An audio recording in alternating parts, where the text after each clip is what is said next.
Hi everyone. গাজিয়াবাদে একই ফ্যামিলির তিনটি মেয়ে, একেবারেই কম বয়সী মেয়ে, একজনের বয়স 16 বছর, একজনের বয়স 14 বছর, একজনের বয়স 12 বছর। এই তিনটি বোন তারা নিজেদের অ্যাপার্টমেন্টের 9th ফ্লোর থেকে ঝাঁপ দিয়ে সুইসাইড করে নেয়। যখন পুলিশ ইনভেস্টিগেশনে নামে জানতে পারে যে একটা ভয়ঙ্কর কোরিয়ান গেমে তারা এতটাই অ্যাডিক্টেড হয়ে গেছিলো যে যখন সেটা জানতে পেরে, দেখতে পেয়ে তাদের বাবা তাদের কাছ থেকে মোবাইল কেড়ে নেয়, তখন তারা সেটা সহ্য করতে পারেনি।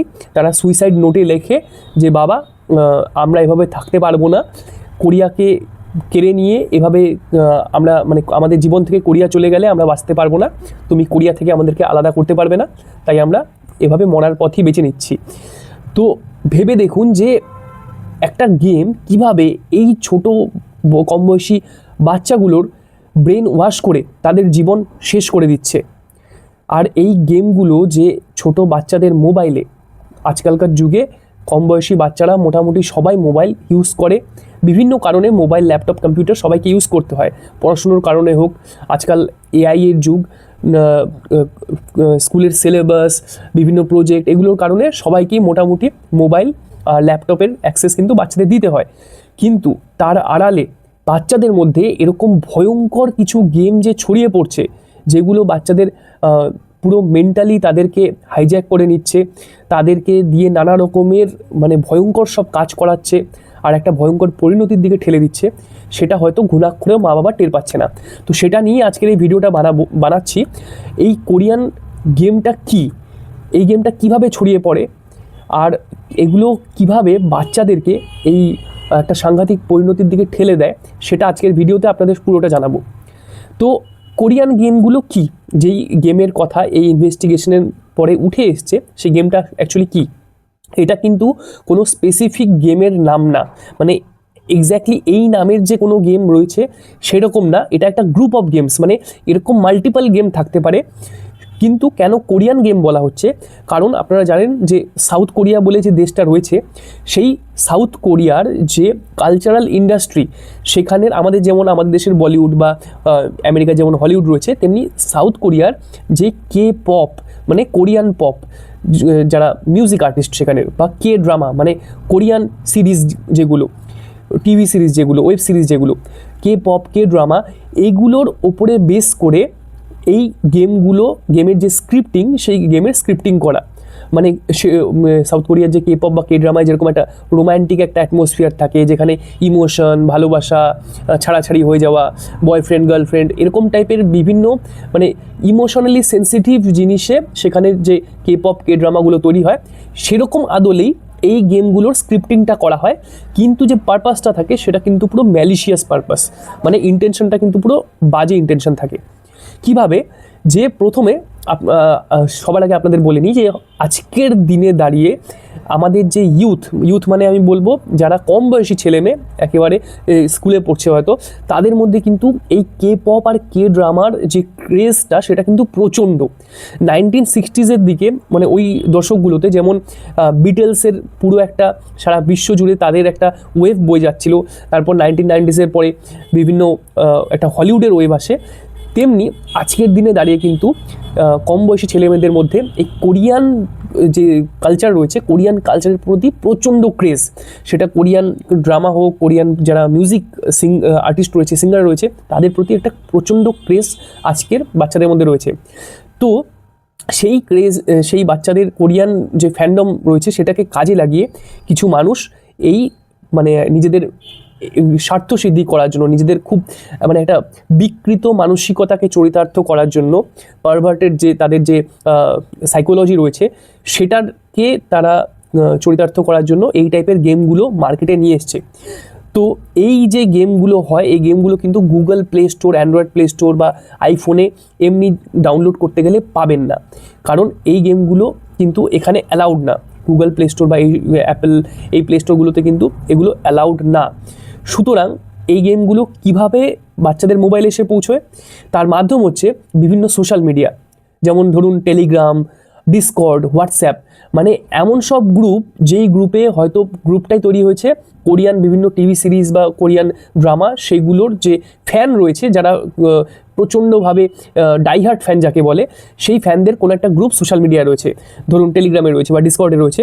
সেই ফ্যান গ্রুপের মধ্যে হয়তো কিছু এমন কিছু ফ্যানকে, এমন কিছু বাচ্চাকে তারা টার্গেট করলো, এই যারা এই গেমগুলোর মেন হ্যান্ডলার, তারা এমন কিছু বাচ্চাকে টার্গেট করলো যারা প্রচণ্ডভাবে কোরিয়ান এই কালচারের প্রতি অবসেসড, আর তাদেরকে এই গেমের যে লিঙ্ক থাকে, যে অ্যাপটা থাকে, সেটা পাঠানো হয়। তারপর তারা যখন মোবাইলে সেই গেমটা ডাউনলোড করে, তখন থেকেই আসল ম্যানিপুলেশন, কন্ট্রোল, আসল খেলাটা শুরু হয়। প্রথমে গেমটাকে দেখে একটা সাধারণ গেম মনে হয়।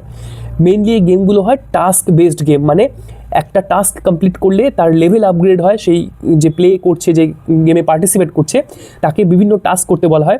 একদম ইজিয়েস্ট টাস্ক থেকে হয়তো শুরু করা হয়, সেখান থেকে একটা একটা করে টাস্ক কমপ্লিট করলে তার লেভেলগুলো আপগ্রেড হতে থাকে।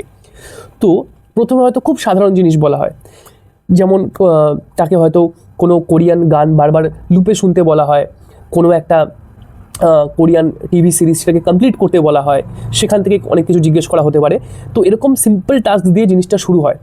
তারপর ধীরে ধীরে যখন লেভেল বাড়ে, তখন সেই গেমে অপোজিট সাইডে একজন হ্যান্ডলার বা একজন কন্ট্রোলার বসে থাকে, একটা জলজ্যান্ত মানুষ গেমের অপোজিটে বসে থাকে। সেই মানুষটা এই বাচ্চাগুলোকে এমন সব টাস্ক দেয়, যেই টাস্কগুলো সেলফ হার্ম করতে পারে। বাচ্চাদেরকে হয়তো সেলফ হার্ম করার জন্য, কিংবা নিজের ফ্যামিলিকে হার্ম করার জন্য, এরকম অনেক কিছু মেন্টালি ম্যানিপুলেট করার বা বিভিন্নভাবে এমন সব টাস্ক ধীরে ধীরে দেওয়া হয়, যেই টাস্কগুলো সাধারণ আমরা কল্পনা করতে পারবো না। এইভাবে ছোট বাচ্চাদেরকে টার্গেট করে, তাদেরকে ম্যানিপুলেট করে, এই যারা সেডিস্টিক কিছু মানুষ, তারা অন্য দেশে বসে এভাবে নিজেদের ব্যবসা চালিয়ে যাচ্ছে। আর শুধুমাত্র যে এখানে মানি ম্যাটার করে তা না, যারা এই গেমগুলোকে চালায়, যারা এই গেমগুলোকে বানায়, যারা এই গেমগুলোর হ্যান্ডলার, তারা কিন্তু সাইকোলজিক্যালি ফিট না। তারা একটা পারভার্টেড, একটা ক্রুকেড সাইকোলজির মানুষ। তারা হয়তো অন্য মানুষকে ব্যথা পেতে দেখে, মানসিক কষ্টের মধ্যে দেখে তারা আনন্দ উপভোগ করে। অন্য মানুষকে কন্ট্রোল করতে তারা খুব ভালোবাসে। ছোট ছোট বাচ্চাদেরকে সেলফ হার্মের দিকে ঠেলে দিতে তারা ভালোবাসে। অন্য মানুষের লাইফের চয়েসগুলোকে তারা যে কন্ট্রোল করতে পারছে, এই ধারণাটা, এই যে একটা এই যে ক্যাপেবিলিটি, সেটাকে তারা তাড়িয়ে তাড়িয়ে উপভোগ করে। তো এই জন্য এই গেমগুলো মারাত্মক হয়ে ওঠে। তো এই যে গেমটায়, যেই গেমের কথা উঠে এলো ইনভেস্টিগেশনে, সেই গেম হয়তো শুধুমাত্র এই 3টে বাচ্চার ক্ষেত্রেই যে বাচ্চাই যে এই গেমটি খেলেছে তা হয়তো না। এরকম হয়তো আরও অনেকেই রয়েছে যারা এই গেমটি খেলেছে, এখনও হয়তো খেলছে। এখানে প্রশ্ন জাগতে পারে যে গেমগুলো আদপে তাদের ক্ষতি করছে, এটা বোঝার পরেও কেন এই গেম ছেড়ে তারা বাইরে বেরিয়ে আসতে পারে না? এর কারণ হলো তাদের যে মেন্টাল প্রোফাইল, সেটাকে কিন্তু পুরোপুরি চেঞ্জ করে দেওয়া হয়। গেমে ধীরে ধীরে যখন লেভেল আপগ্রেড হয়, তখন তাদের কাছ থেকে তাদের পার্সোনাল ইনফরমেশন, তাদের বাড়ির ইনফরমেশন, ফ্যামিলির ইনফরমেশন, এমন অনেক কিছু নিয়ে নেওয়া হয়, যেগুলোকে ইউজ করে পরবর্তীতে তাদেরকে ব্ল্যাকমেল করা হয়। যারা প্রথম গেমটা খেলা শুরু করে, তারা হয়তো সরল মনে তাদের অনেক সেন্সিটিভ ইনফরমেশন, অনেক পার্সোনাল ইনফরমেশন, সেটা কোনো পার্সোনাল ছবি হতে পারে, ভিডিও হতে পারে, বাড়ির কোনো ইনফরমেশন হতে পারে, ব্যাঙ্ক অ্যাকাউন্ট ডিটেল হতে পারে, বাবা মার ডিটেল হতে পারে, এমন অনেক কিছু হয়তো শেয়ার করে দেয়। তারপর যখন তারা বুঝতে পারে যে এই গেমটা খেলে তারা কিন্তু একটা ভয়ঙ্কর ফাঁদে ফেসে গেছে, তখন যখন তারা সেই গেম থেকে বেরিয়ে আসারও চেষ্টা করে, তখন কিন্তু এই যে ইনফরমেশনগুলো, সেগুলো দিয়ে তাদের হ্যান্ডলার তাদেরকে ব্ল্যাকমেল করে যে যদি তারা গেমটা ছেড়ে দেয়, গেম থেকে বেরিয়ে আসতে চায়, তাহলে এগুলো তারা লিক করে দেবে, তাদের ফ্যামিলির ক্ষতি করে দেবে। এরকম অনেক ঘটনা এর আগেও সামনে এসছে। তো ব্ল্যাকমেলিং, আর শুধুমাত্র ব্ল্যাকমেলিং না, যখন গেমটা ডাউনলোড করা হচ্ছে, অনেক সময় গেমের সাথে ম্যালিশিয়াস বিভিন্ন ম্যালওয়্যার, আর শুধুমাত্র কিন্তু ব্ল্যাকমেল না, গেম যখন ডাউনলোড করা হয় তখন হয়তো গেমের সাথে এমন সব ম্যালওয়্যার, ভাইরাস, এগুলো মোবাইলে ইনস্টল হয়ে যায়। কারণ এগুলো তো প্রোটেক্টেড গুগল প্লে স্টোর থেকে ডাউনলোড হচ্ছে না, এগুলো কোনো থার্ড পার্টি অ্যাপের থেকে ডাউনলোড হচ্ছে, যে সেই মোবাইল থেকে সেন্সিটিভ ডেটাও হয়তো হ্যান্ডলারদের কাছে চলে যায়। আর এই সেন্সিটিভ যে ইনফরমেশনগুলো সেগুলো কিন্তু ডার্ক ওয়েবে তারা বিক্রিও করে থাকে এই হ্যান্ডলাররা। তো কতটা মারাত্মক, সে মানে একটা পুরো ফ্যামিলিকে ধ্বংস করে দিতে সক্ষম এই গেমগুলো। আর ছোট বাচ্চারা তাদেরকে এমন সব টাস্ক দেওয়া হয় যে প্রথমে ধীরে ধীরে তাদেরকে তাদের ফ্যামিলি ফ্রেন্ড মানে রিয়েল লাইফে তার যে ফ্যামিলি আছে সেখান থেকে তাদেরকে পুরো সেক্লুড করে দেওয়া হয়, তাদেরকে একেবারে নিজের ফ্যামিলির থেকে আইসোলেট করে দেওয়া হয়, তাদেরকে এমনভাবে ব্রেন ওয়াশ করে দেওয়া হয় যে তাদের পুরো জীবনটাই যেন ওই গেমের মধ্যে চলে আসে। ওই যে ভার্চুয়াল ওয়ার্ল্ডটা সেটাই যেন তাদের কাছে রিয়েল ওয়ার্ল্ড হিসাবে ফিল হতে থাকে। এই কোরিয়ান লাভ গেম কিন্তু কোনো ফার্স্ট গেম না যেটা এইভাবে বাচ্চাদেরকে সেলফ হার্মের দিকে ঠেলে দিচ্ছে। এর আগেও হয়তো আপনারা শুনে থাকবেন 2017, 18, 19 সাল নাগাদ Blue Whale game, Momo game, এই ভয়ঙ্কর গেমগুলো দেশের বিভিন্ন প্রান্তে ছোট বাচ্চাদেরকে, কম বয়সী ছেলেমেয়েদেরকে সে সময় সেলফ হার্মের দিকে, সুইসাইডের দিকে ঠেলে দিচ্ছিল। দেশের বিভিন্ন জায়গা থেকে এরকম নিউজ বারে বারে আসছিল। তো এই টাইপের সাংঘাতিক গেমের ট্র্যাপ থেকে নিজেদের ছেলে মেয়েদের কীভাবে বাঁচাবেন? প্রথমত, ছেলে মেয়েদের যদি আপনারা মোবাইল বা ল্যাপটপ ইউজ করতে দেন, সেটা স্কুলের কোনো প্রজেক্টের কারণেই হোক, পড়াশুনোর কারণে হোক বা এন্টারটেনমেন্টের কারণে হোক, সেখানে প্যারেন্টাল কন্ট্রোলটা লাগান। সেই ডিভাইসে, সেটা মোবাইল ল্যাপটপ কম্পিউটার যাই হোক না কেন, সেখানে বাচ্চারা কোন সফটওয়্যার কোন অ্যাপ ইনস্টল করছে সেগুলোকে মনিটর করুন। যদি কোনো আনইউজুয়াল অ্যাপ দেখতে পান যেটা বাচ্চা হয়তো সারাক্ষণ সেটার পেছনে পড়ে আছে, তাহলে সেটা কি দেখার চেষ্টা করুন, জানার চেষ্টা করুন। সেটা আপনাদের সবাইকেই খুব অ্যালার্মিংলি এই জিনিসগুলোকে নোটিস করতে হবে। আর এই গেমগুলোর একটা কমন টেন্ডেন্সি হলো এগুলো কিন্তু বাচ্চাদেরকে নিজেদের রিয়েল লাইফ থেকে, রিয়েলিটির থেকে পুরোপুরি দূরে সরিয়ে দেয়। বাচ্চা নিজের বাবা মা, বন্ধু বান্ধব, পাড়াপড়শির সাথে হঠাৎ করে কথা বলা বন্ধ করে দিতে পারে, কারণ হয়তো গেমে সেরকম একটা টাস্ক সেই বাচ্চাটাকে দেওয়া হয়েছে। তো এই জিনিসগুলো কিন্তু খুব নোটিস করার বিষয়।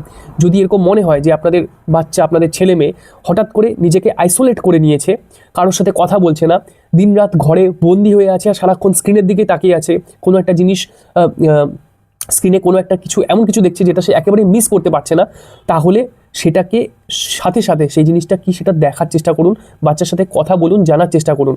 এই ইন্ডিকেশনগুলো কিন্তু কোনোভাবেই মিস করবেন না।